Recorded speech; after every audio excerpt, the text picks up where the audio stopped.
여러분, 우리가 지난주까지 5월 한 달을 여성의 달로 지키지 않았습니까? 한 달 동안 제가 여성의 달 설교를 했는데요, 사랑방에서 그 들은 말씀을 나누고 그 나눈 내용을 우리 교회 홈페이지에 사랑방 섬김표라는 이름으로 올립니다. 얼마나 말씀을 잘 나누어 주시는지 그 글을 읽으면서요, 설교자인 제가 정말 감사했습니다. 제가 설교한 것 이상으로 제가 설교한 것과는 전혀 다른 또 다른 하나님의 은혜가 그 나눔 속에 있었기 때문입니다. 근데 그 나눔 내용 중에 이런 이야기를 하셨어요. 아니, 여성의 달인데 목사님은 왜 이렇게 부담스러운 말씀을 하시냐고, 여성의 달인데 왜 여성들에게 이렇게 어려운 것을 지키시냐고, 그렇게 하시는 나눔도 있었습니다.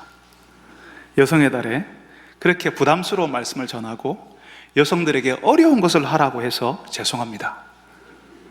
근데 여러분, 우리에게요, 그런 마음이 있어요. 우리는 교회 다니니까 어려운 일은 안 생겨야지, 하나님의 백성인데 왜 우리에게 어려운 일을 생기게 하나, 어려운 일 생길 것 같으면 내가 뭘 하기도 전에 하나님이 미리 알아서 미리 탁탁 정리해 주셔야 되는 거 아니냐? 그러면 우리가 고생을 덜 할 텐데 하나님이 왜 우리를 이렇게 힘들게 하시나라고 생각한다는 거죠. 이런 생각을요, 교회 다니지 않는 사람들도 똑같이 가지고 있어요. 우리가 예수 믿는데 어려운 일을 만나잖아요. 그러면 그분들이 왜 하나님이 안 도와주시더나, 하나님께 기도하면 하나님이 다 가르쳐 주는 거 아니냐, 이렇게 이야기하십니다. 여러분, 우리가 교회 다니면, 하나님을 믿는 사람이면 하나님이 다 알아서 해주시고, 그래서 우리에게는 어려운 일 같은 거는 생기지도 않고, 기도하면 하나님이 다 가르쳐 주십니까? 우리가 평탄하게 별일 없이 살면, 우리에게 별 어려운 일 없이 평탄하게 잘 살면 하나님이 도와주시는 것이고, 우리 인생에 굴곡이 있고 여러 많은 어려움들이 생기면 하나님이 우리를 안 도와주고 있는 건가요? 여러분, 우리가 정말 그렇게 생각하기 쉽습니다. 근데 그건 정말 하나님을 모르는 사람들의 이야기예요. 제가 예전에 어떤 분이 자기 딸 때문에 너무 힘들어하는 분의 이야기를 들은 적이 있거든요. 그분이 그 딸에게 있는 거 없는 거 다 해주고요, 아이들이 클 때는 또 부모들이 열심히 눈치 보잖아요.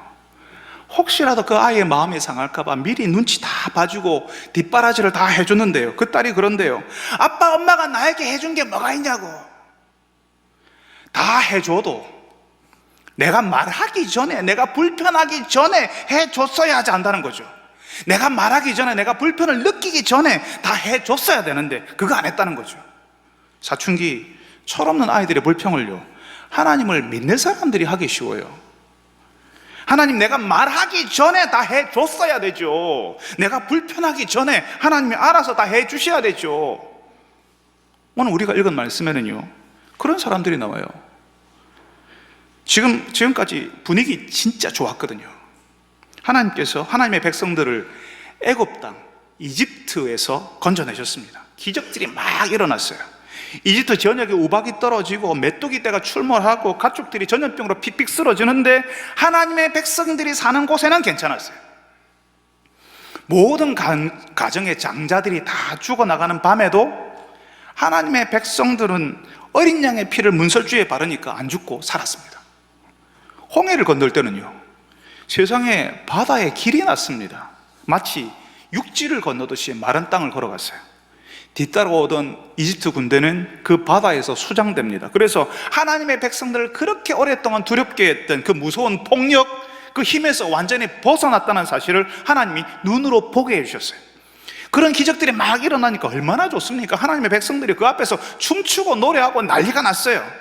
여러분, 지금 2023 피파 U20 월드컵 하고 있지 않습니까? 용환 집사님 보고 있습니까?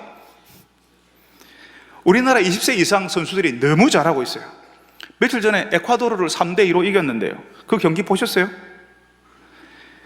골 넣을 때마다 여러분 어떠셨습니까? 마치 여러분이 골을 넣은 것처럼 흥분하고 경기가 끝날 때까지 심장이 막 쫄깃쫄깃해지는 그런 긴장감을 느끼지 않았습니까? 마침내 경기가 끝났다고 심판이 휘슬이 울릴 때까지, 그 승리가 확정되었을 때까지 긴장하다가 막 끝났다는 휘슬이 들릴 때 엄청나게 감격스럽지 않습니까? 이집트를 탈출한 하나님의 백성들이 경험한 그 흥분, 그 긴장, 그 감격은요, 우리가 U20 월드컵 축구 보다가 이긴 것보다 이거하고 비교할 수가 없어요. 죽다가 살아났잖아요. 기적이 막 일어나는 현장이었잖아요. 축구 이긴 것보다 수백 배, 수천 배 긴장되고 흥분되고 감격하는 순간이었습니다. 그렇게 홍해를 건너서 광야로 나왔거든요. 아침에 만나가 떨어지고요, 낮에는 구름 기둥이 하나님의 백성들을 둘러싸고 있어요. 구름이 뜨면 행진하고 구름이 머물면 거기서 쉬는 거예요. 농사 지을 필요 없습니다. 아침에 일어나면, 광야에서 무슨 농사가 되겠어요? 아침에 일어나면 만나가 떨어져 있고 메추라기가 바람에 날려서 나 주워 가세요 하고 거기 딱 떨어져 있어요. 그냥 나가서 주워 오기만 하면 됩니다. 이런 기적의 날들을 하나님의 백성들이 보내는 거죠. 하나님께서 인도하시는 땅, 주겠다고 하는 그 땅도요, 젖과 꿀이 흐르는 땅이랍니다. 한 번도 땅을 가져본 적이 없는 사람들이잖아요. 늘 종으로 살았잖아요. 그런데 하나님께서 이 사람들에게 땅을 주시겠다는 거죠. 주인으로 한번 살아보게 하시는 거죠. 그야말로 신나는 날의 연속이에요. 거기에 무슨 걱정이 있고 무슨 어려움이 있겠습니까? 그런데 하나님께서요, 이 좋은 분위기를 깨뜨리는 말씀을 딱 하세요.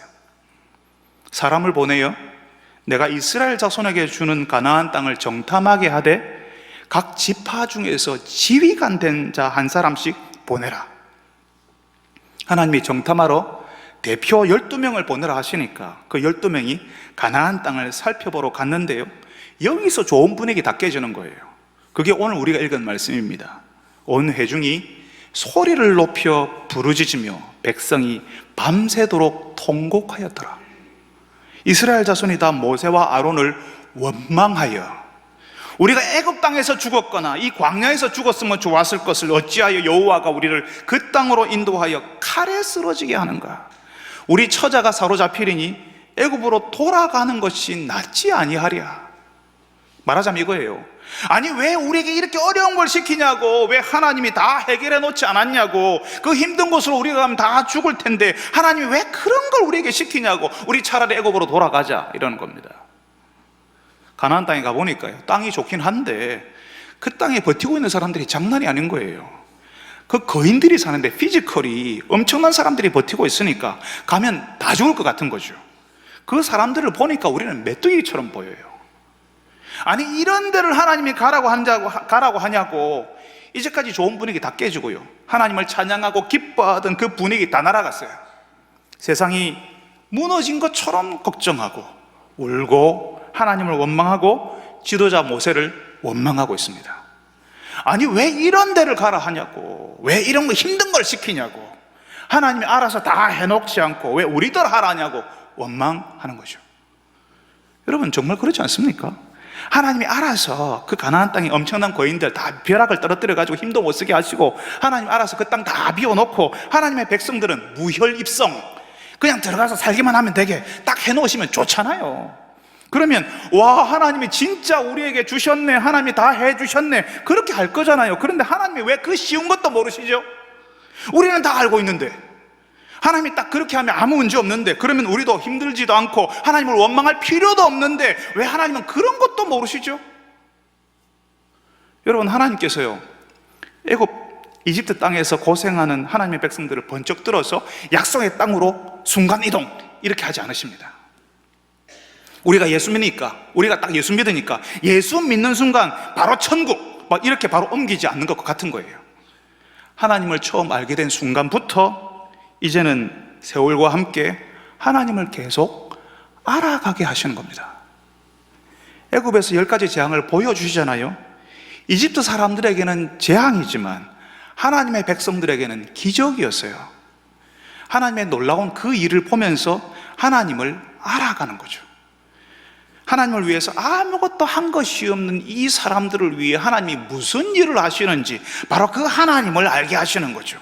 홍해를 건널 때는 말도 안 되는 일이 벌어지지 않습니까? 사람의 상식으로는 이해할 수 없는 방식으로 하나님의 백성들을 구원해내시는 하나님을 보는 겁니다. 또 사람이 살 수 없는 땅 광야를 지나면서 하나님의 만나와 메추라기를 매일 공급하시고 구름 기둥으로 이들을 인도하는 것을 보여주시니까, 아, 하나님이 매일 우리를 살려주시는구나, 하나님이 매일 우리를 인도하고 계시는구나 알려주시는 겁니다. 그러면서요, 이제 우리더러 한번 해보라는 거예요. 가나안 땅에 한번 들어가 봐라, 그 땅이 어떤지 한번 보고 와라. 그렇게 하셔서 하나님이 약속하신 땅에 들어갈 때에도 하나님이 인도하시고 구원의 하나님이 되어 주시리라는 것을 우리가 알기 원하신다는 겁니다. 여러분, 우리 아이들이 아주 어릴 때요, 제 아내가 아이들 이를 닦아줬어요. 아주 어릴 때 아이들이 졸린다 하더라도 입을 억지로 벌려가지고 칫솔을 집어넣고 이를 닦았습니다. 알아서 다 해줬죠. 그러다가 아이들이 좀 크니까요, 아이들이 스스로 칫솔질을 해보겠습니다. 아이들이 잘했을까요? 귀찮다고요, 하기 싫어하고요, 그 매운 치약 맛 때문에 울고요, 막 토할라 하고요, 막 그랬습니다. 왜 이런 걸 시킬까 하고 아빠 엄마를 원망했을 거예요. 이런 쓸데없는 게 무슨 도움이 된다고 아빠 엄마를 의심했을 겁니다. 아이들이 그렇게 하는데도요, 제 아내는 밤에 자기 전에 아이들에게 꼭 물었습니다. 이 닦았니? 어느 정도 컸을 때 학교 갈 때 늘 물었어요. 이 닦았니?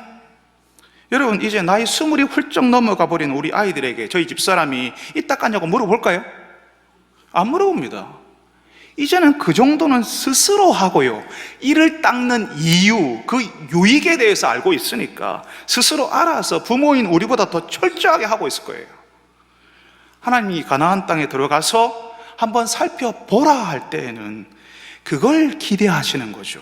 하나님의 백성들이 가나안 땅에 들어가서 그 땅을 살펴보고, 아, 하나님이 이런 좋은 데를 허락하셨구나. 그런데 우리가 감당하기 힘든 사람들이 있으니 하나님을 더 의지해야 되겠다. 하나님이 주신다고 했으니 어떤 방식으로든 그 약속을 어떻게 이루실지 한번 지켜보자, 기다려보자 해야 하는 거죠.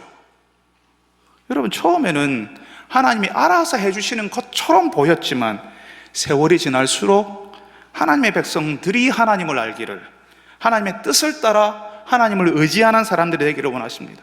그래서 내가 감당할 수 없을 것 같은 일을 만나기도 하는 거예요. 그때 왜 이런 어려운 일이 일어나게 하십니까? 하고 하나님을 원망하는 것이 아니라, 아, 여기서 하나님의 능력, 하나님의 구원을 내 스스로 더 깊이 경험해 보라고 하시는가 보다, 이렇게 생각해야 되는 겁니다. 그 어려움 앞에서 하나님을 더 의지하고 하나님이 내시는 길, 하나님이 하시는 일들을, 하시려고 하는 그 일을 내가 알게 해달라고 기도해야 되는 거예요.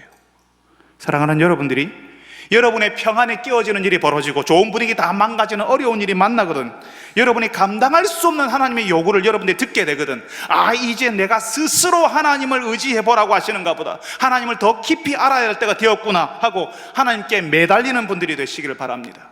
어려운 일을 만날 때 내가 이제야 하나님을 깊이 알게 되겠구나 하고 하나님을 기대하고 하나님께 기도하는 여러분들이 되시기를 바랍니다. 그런데 여러분, 아쉽게도요, 많은 사람들이 어려움을 만나면요, 하나님 원망부터 해요. 하나님이 살아계시면 이럴 수 없다고, 하나님이 인도하신다면 어떻게 그런 일이 생길 수 있냐고 그러는 거죠. 오늘 말씀에 나오는 사람들이 그랬습니다. 어떻게 하나님이 우리를 그런 땅으로 인도할 수 있냐고, 가면 우리 다 죽는데 우리 다시 애굽으로 돌아가자 하는 겁니다. 12명의 정탐꾼 중에 10명이 그랬어요. 이 사람들이 이 백성들의 지휘관, 지도자라고 했거든요. 이 사람들이 자기가 이끄는 사람들에게 가서, 그 백성들에게 가서 그랬겠죠. 우리 큰일 났다고, 가나안에 가면 우리 다 죽는다고, 하나님이 왜 이런 곳으로 우리를 인도해가지고 우리 다시 애굽으로 돌아가자고 그랬을 겁니다. 하나님이 이 사람들에게 젖과 꿀이 흐르는 땅, 가나안 땅을 주시고 싶으신데 한 번도 땅을 가져본 적이 없는 사람들에게 하나님께서 그런 땅을 주시고 종으로 살았던 사람들을 소유하고 주인이 되도록 만들어 주시겠다는데, 이 사람들 어떻게 해요? 하나님의 계획, 그 하나님의 선물을 그냥 다 거절하고 반대하는 겁니다. 여러분, 하나님이 가나안을 주시겠다는 그 계획을 반대하는 이 사람들이 도대체 누굴까요? 어떤 사람들일까요? 이 사람들이요, 애굽에서 하나님께서 일으키시는 기적을 본 사람들이었어요. 홍해 바닷길을, 홍해로 난 그 바닷길을 걸어가 봤던 사람들이라고요. 매일 아침마다 만나와 메추라기를 먹고 있던 사람들이었고요, 하나님에 대해서 들었고 그 하나님을 따르겠다고 애굽에서부터 따라 나섰던 사람들이었어요. 그래서 하나님을 믿는다고 자처하는 사람들, 하나님의 공동체에 들어와 있는 사람들이었어요. 하나님을 누가 반대하는지 아시겠어요? 하나님을 안 믿는 사람들이 하나님 반대하는 거 아니에요. 그 사람들은 하나님과 뭐고 관심 없어요. 그냥 무관심이에요. 하나님을 반대하는 사람들은요, 하나님을 믿는다고 자처하는 사람들, 하나님의 공동체 안에 들어와 있는 사람들인 거죠.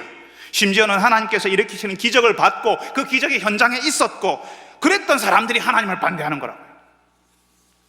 여러분, 성도들이 믿는다고 하는 사람들이 왜 하나님의 계획을 거부하고 하나님을 반대하는 사람이 되는 줄 아세요?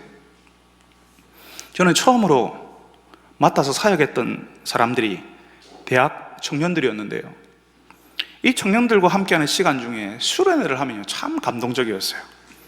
하나님의 말씀을 집중해서 듣고 한밤중이 되도록 뜨겁게 기도하고 눈물 콧물 다 쏟으면서 하나님 은혜에 감사하는 시간이었습니다. 하나님의 살아계심을 체험하는 거죠.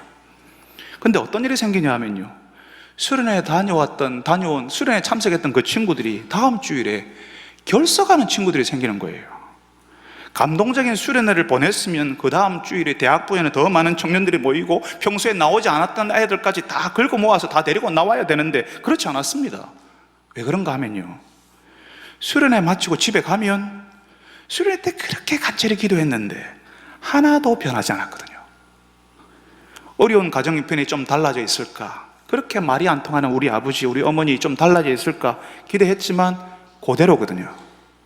내 현실은 하나도 바뀌지 않았고, 그렇지만 내가 평소에 즐기던 게임은 거기서 나를 기다리고 있고, 여러 친구들 만나러 다녀야 되는 그 스케줄들은 줄줄이 나를 기다리고 있어요. 그러니까 거기로 가는 거예요. 나의 옛날 생활로. 하나님이 알아서 바꾸어주지 않은 그 현실을 원망하면서요. 그러니까 내가 내 옛날로 돌아가는 거지. 수련회에서 받은 감동이 있었으면, 하나님의 은혜를 누리기 시작했으면, 이제 나의 집에서, 나의 일터에서, 공부하는 그 현장에서 그런 은혜를 나도 또 계속 누리게 해달라고 이전보다 더 깊이 기도해야 되잖아요. 수련회 환경에서는요, 모든 게 좋아요. 하나님만 바라보도록 프로그램이 되어 있거든요. 그런 하나님을 바라보는 사람들만 모였어요. 거기서 같이 기도하니까 너무 쉽고 감동적이죠. 그런데 내 현실은요, 수련회보다 훨씬 어렵고, 기도할 공간을 마련하기도 어렵고, 기도할 시간을 내기도 어렵습니다.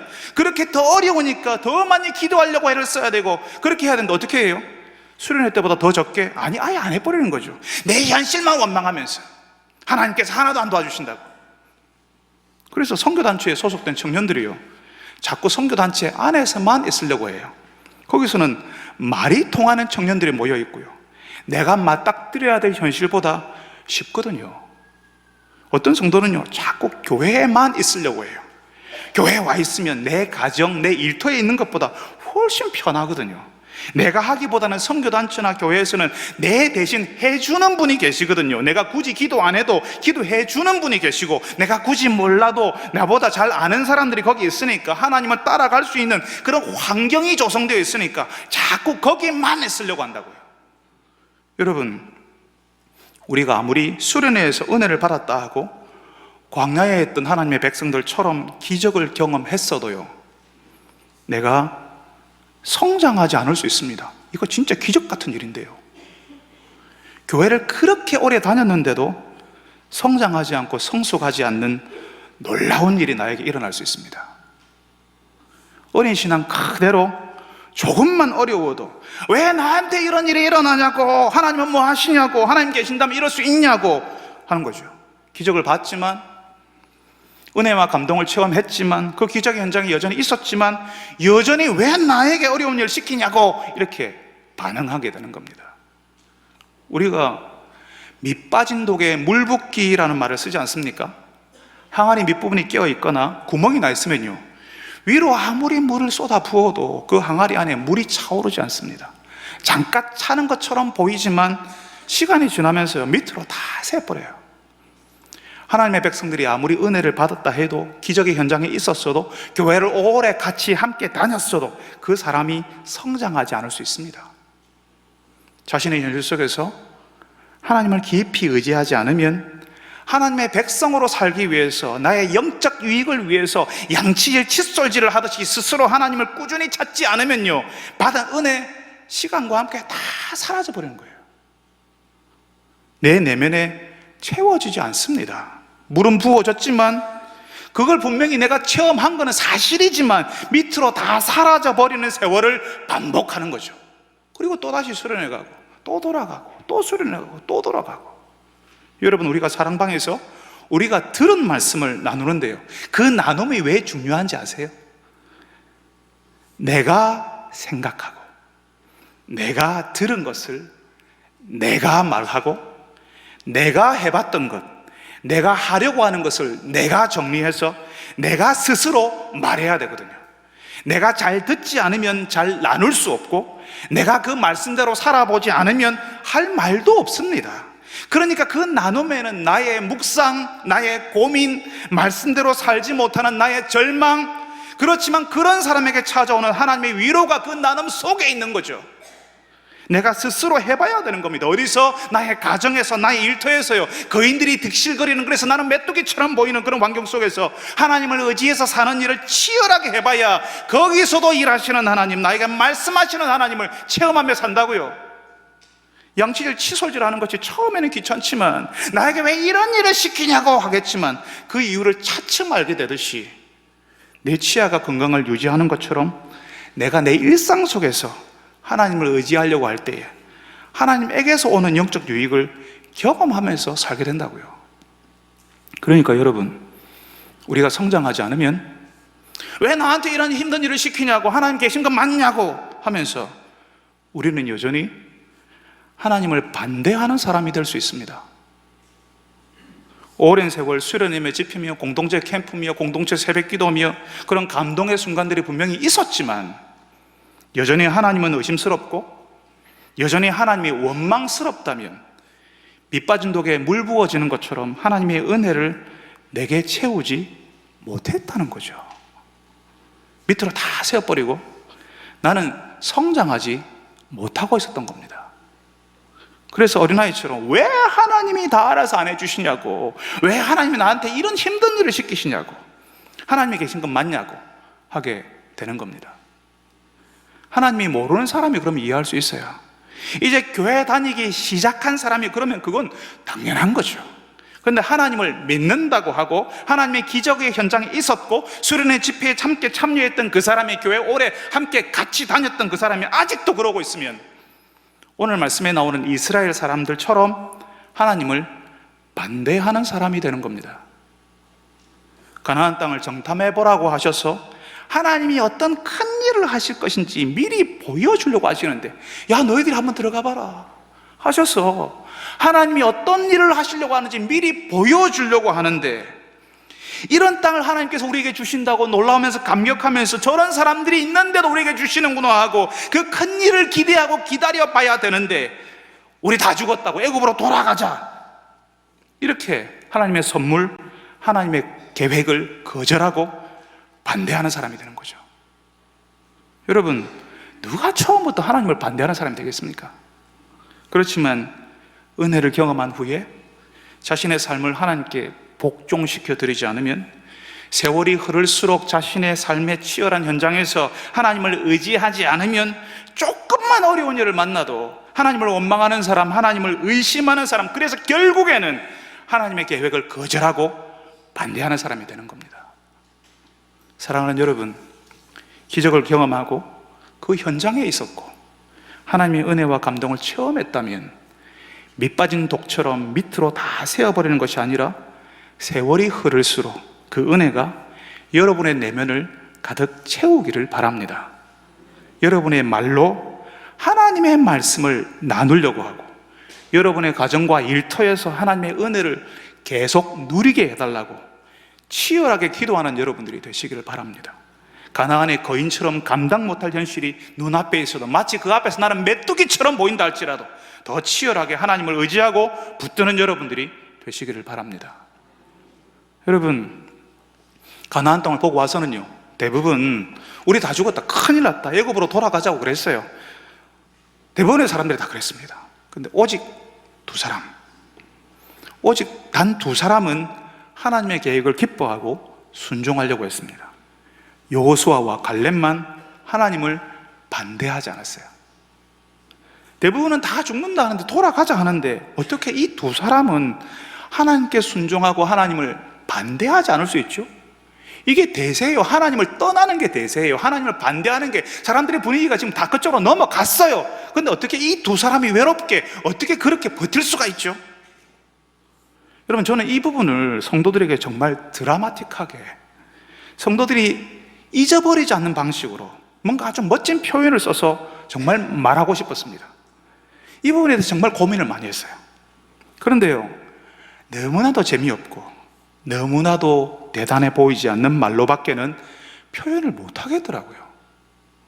다른 사람들 대부분은 하나님의 계획을 반대했지만 여호수아 갈렙은 그걸 받아들이잖아요. 가나안 땅에 거인이 살아도 아무리 감당할 수 없는 현실이 거기에 있어도 하나님이 하자는 대로 순종하잖아요. 그렇게 하는 이유가 하나님이 그렇게 해 주실 분이라는 사실을 알았기 때문이죠. 그냥 아는 거예요. 우리 앞에 놓인 어려움을 뚫고 나가게 해 주실 분, 견디게 해 주실 분, 되게 해 주실 분이라는 것을 그냥 아는 거예요. 그래서 하나님이 하자는 대로 해보려고 하는 거죠. 여러분, 이런 겁니다. 여러분, 구약 성경의 창세기를 보면 22장에 거기에 아브라함에게 하나님께서 말도 안 되는 요구를 하시는 장면이 나오거든요. 네가 사랑하는 독자 이삭을 바쳐라. 하나님이 다 알고 있어요. 아브라함이 이삭을 사랑하는 줄, 네가 사랑하는 하나밖에 없는 아들인 것도 알고 있어요. 독자 이삭을 제물로 바쳐라. 교회 바깥 사람들이 들으면요, 깜짝 놀랄 이야기예요. 하나님 봐라, 아이를 제물로 바치라 한다고 저런 하나님을 믿는 사람들이 정상이냐, 이렇게 할 겁니다. 근데 창세기 22장에 나오는 아브라함은요, 아무 거리낌이 없어요. 어떤 고민도 하지 않습니다. 호들갑을 떨지도 않아요. 그냥 하나님이 말씀하시면 바로 아브라함은 그 다음날 아침에 일어나서 이삭 깨워가지고 하나님이 말씀하신 대로 순종합니다. 아니, 하나밖에 없는 아들을 바치라는 하나님이 정상입니까? 바치라 한다고 그 아들을 제물로 내어놓는 아브라함은 또 정상이겠어요? 네 아들 독자 이삭을 제단에 바치라고는 이 말만 들으면요, 도무지 우리가 믿는 이 신앙 정상 아닌 것 같아요. 이 아브라함 제정신이 아니죠. 아동학대로 신고해야 돼요. 근데 독자 이삭을 바치라고 하는 그 말씀 이면에는요, 하나님이 어떤 분인 줄 안다고 하는 믿음이 숨겨져 있어요. 아브라함이 비정한 아버지, 아동학대하는 그런 사람 아니라는 거죠. 그걸로 이해돼야 될 것이 아니라는 말입니다. 아브라함은 오랫동안 하나님을 경험했지만 하나님을 믿는데 실패했던 사람입니다. 경제 위기가 와서 애국으로 피신가했을 때 자신의 아내를 누이 동생이라고 거짓말을 하던 사람이었습니다. 자기 아내라고 하면 그 땅 사람들이 자기를 죽이고 아내를 빼앗아갈까 봐 그만큼 불의와 불법이 판치는 세상이었거든요. 하나님의 보호하심을 믿지 못했던 거죠. 오히려 거짓말을 해가지고 보호하려고 하는데, 여러분 그 창세기를 보면요, 거짓말을 해서 가정이 더 위태로워져요. 그런데 하나님께서 놀랍게 개입하십니다. 아브라함의 가정을 보호해 주세요. 또 하나님께서 아들 주시겠다는 말씀을 아브라함에게 했는데 아브라함이요, 그 말씀이 이루어지는 것을 기다리지 못해요. 못 기다렸어요. 그냥 여종에게서 하나님이 약속하지 않은 아들을 낳아버렸어요. 그런데 하나님께서 나중에 아들 주시지 않습니까? 아브라함이 도무지 아들을 얻을 수 없는 나이에 하나님께서 약속하신 그 아들을 얻어보니까 실제로 하나님의 약속이 이루어지고 기적이 현실이 되는 것을 경험하니까 이제 창세기 22장에 이르러 아들을 드리라 라고 하는 그 말씀에 보통 사람과는 다르게 반응하는 겁니다. 왜 내 아들을 요구합니까? 라고 대꾸할 필요도 없이 순종하는 거죠. 하나님을 모르는 사람들이야, 하나님을 이제 알아가는 사람들에게는 하나님께서 아들 내어놓으라는 이런 요구, 말도 안 되는 요구죠. 참으로 회개망측한 이야기입니다. 보통 우리에게는 하나님께서 이런 요구를 하실 이유가 없어요. 우리에게 그렇게 요구하지 않을 겁니다. 그렇지만 아브라함에게는 아들 이삭을 제물로 바치라는 요구를 하셨습니다. 아브라함이 거기에 하나님 너무 하십니다, 이렇게 말도 안 되는 요구를 하십니까? 하지 않아요. 하나님과 오랫동안 교제했고 하나님과 세월을 함께 보내어서 이제는 하나님을 알게 되었던 아브라함에게요, 이 문제는 대물을 필요도 호들갑을 떨 필요도 없는 일이 됐거든요. 하나님께서 말씀하시니까 내 주님하고 순종하는 당연한 일이 되었던 겁니다. 그래서 창세기 22장을 자세히 읽어보면요, 아브라함이 어떤 고민이나 어떤 주저함도 없이 그 아들 이삭과 함께 하나님이 이야기하신 땅으로 갑니다. 그리고 거기서 자신의 종들에게 이렇게 이야기해요. 너희 여기서 기다려라. 내가 아이와 함께 저기 가서 예배하고 우리가 너희에게로 돌아오리라. 나만 돌아오리라? 우리가 돌아오리라. 아브라함이 아들 이삭과 함께 돌아올 거라고 말하는 거예요. 그때 이삭이 묻거든요. 아버지, 번제에 쓸 나무와 불은 있는데 하나님께 드릴 어린 양은 어디 있습니까? 그때 아브라함은 야야, 번제할 어린 양은 하나님 스스로를 위해서 준비하실 거야, 이렇게 대답을 해요. 아브라함이 이삭이 곤란한 질문을 하니까 그 질문에 둘러대기 위해서 하나님이 준비하신다고 말하는 거 아닙니다.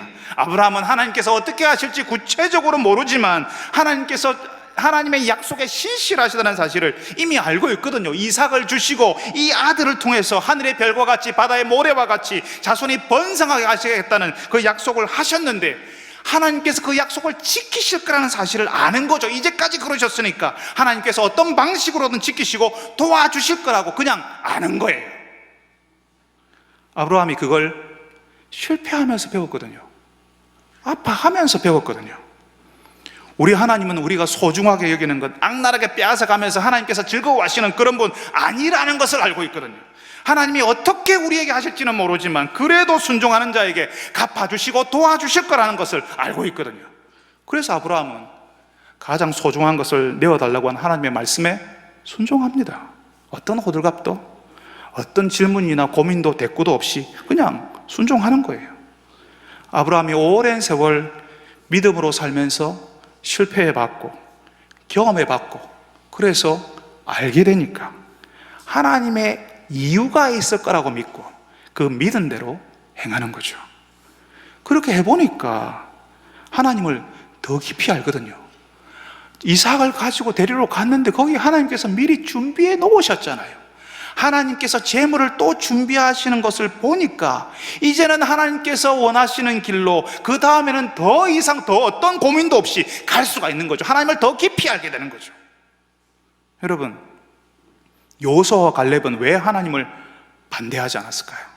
다른 사람들은 가나안으로 가면 다 죽는다는데 왜 이 두 사람은 가나안을 하나님의 선물로, 젖과 꿀이 흐르는 땅으로 하나님의 계획에 반대하지 말자고 그럴까요? 이 두 사람도 그냥 아는 거예요. 하나님이 좋은 거 주시는 분, 하나님께서 요구하실 때는 하나님의 깊은 뜻이 있고 그 요구에 순종할 때에 하나님을 더 깊이 알게 된다는 사실을 이전의 경험을 통해서, 이전의 묵상과 기도를 통해서 그냥 아는 거예요. 그래서 순종할 수 있게 되는 거죠. 다 반대하는데 대부분의 사람들은 하나님을 떠나는 분위기인데 나는 하나님께 남아 하나님의 사람으로 살고 싶은 거죠. 여러분, 하나님은 우리의 하나님이시지 우리의 종이 아닙니다.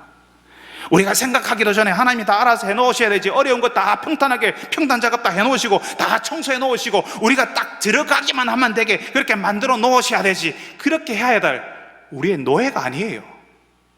다만 하나님께서는 우리를 사랑하시고요, 우리와 교제하기 원하시고 하나님 말씀하시는 것을 알아듣는 성숙한 사람, 그런 영적인 존재가 되기를 원하세요. 그래서 필요하다면 우리의 성숙을 위해서 우리에게 요구하시고 어려움을 우리 앞에 두셔서 한번 지나가 보도록, 우리가 한번 해보도록, 그래서 하나님을 의지해서 매일매일 하나님의 구원을 우리가 경험해 보도록 하시는 겁니다.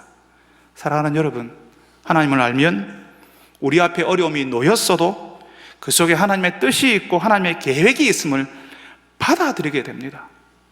어려운 일이니까, 당연히 어려우니까 잠시 적응은 필요하겠지만 하나님께서 하실 일을 기대하게 되는 거죠. 하나님이 있으면 이렇게 이렇게 할 수 있어 라고 반응하는 것이 아니라 이 어려움을 통해서 하나님께서 무슨 일을 하실지를 기대하게 된다고요. 여러분, 여러분의 그 나눔, 여러분의 그 묵상, 여러분의 그 기도, 여러분의 그 실패를 통해서 그런 하나님을 아는 분들이 되시기를 바랍니다. 그래서 하나님의 계획을 기쁘게 받아들이고 그 일을 행하시는 하나님을 더욱 깊이 경험하는 여러분들이 다 되시기를 바랍니다. 거룩하신 하나님, 우리에게 그런 하나님으로 찾아와 주셔서 감사합니다. 주님, 우리를 사랑하셔서 우리에게 찾아와 주시는 주님, 그래서 우리에게 한번 해보라고, 한번 보라고, 가서 보라고, 하나님께서 어떤 엄청난 일을 하실지를 우리 눈으로 미리 확인해 보라고 하시는 그 하나님의 뜻을 이해하는 사람들이 되게 하여 주시옵소서. 왜 이런 일을 내 앞에 놓았냐고 불평하며 하나님을 원망하는 것이 아니라, 이런 엄청난 일을 통하여서 하나님께서 하나님의 계획을 드러내고 우리 인생을 통해서 하나님의 일이 이루어질 거라는 사실을 우리에게 미리 보여주시고, 그런 기회를 우리에게 주신다는 사실을 알고 하나님 앞에 감사하며 그 어려운 시간들을 버티고 통과하는 주의 백성들, 그 시간을 통해서 성숙하며 성장하는 주의 백성들이 다 되게 하여 주옵소서. 예수님의 이름으로 기도합니다.